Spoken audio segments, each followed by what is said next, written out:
చిన్న విషయం అండి. ఉన్న నిర్మాతల్ని రెండుగా చీల్చే ప్రయత్నం జరుగుతుంది. ఒక సీనియర్ ప్రొడ్యూసర్గా చిన్న నిర్మాతలకి చెప్పుకోవడానికి గర్వంగా భావిస్తున్నానని చెప్పే వ్యక్తిగా ఈ విషయం మీద ఏం మాట్లాడు? చిన్న నిర్మాతలు బ్రతకాలి, ప్రతి ఒక్కడు చిన్న నిర్మాతే. ఫైనాన్స్ బాగా రాసుకో.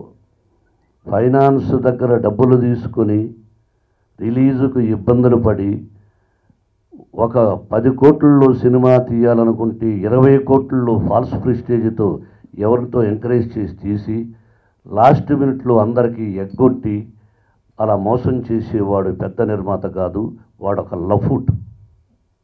Underline the point.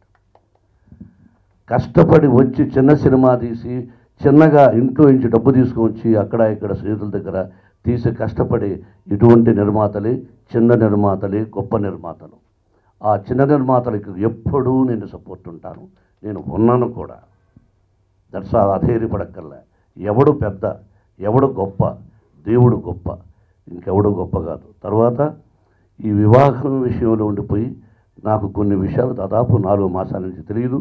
తెలిసినప్పుడు కొన్ని నిజాలు మాట్లాడాల్సి వస్తే సినిమా ఇండస్ట్రీ తరఫున నేను మీ దగ్గరకు వచ్చి నేను కరెక్ట్గా మాట్లాడతాను. ఎందుకు భయపడాలి?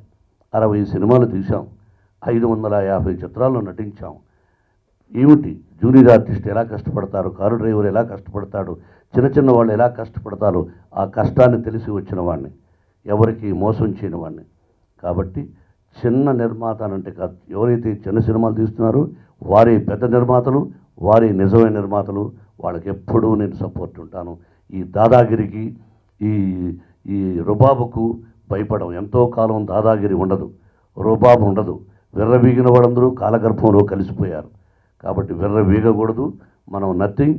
కాబట్టి ఉన్నంతకాలం మంచి చేసి అందరితో కలిసిమెలిసి సినిమా ఇండస్ట్రీ ఎవడబ్బసము కాదని అందరిది అని కలిసిమెలిసి చేసుకున్నప్పుడే ఇది వంది ఒక కాపురం.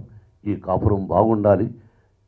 గుట్టుగా గోప్యంగా రామారావు గారు, నాగేశ్వరరావు గారు చెప్పినట్టుగా గుట్టు గోప్యంగా మనం ఉండి మన వల్ల ఇది సహాయం చేసి నీతిగా, న్యాయంగా, ధర్మంగా ఉండాలని నా కోరిక, పెద్దవాళ్ళ కోరిక నేను గౌరవిస్తాను.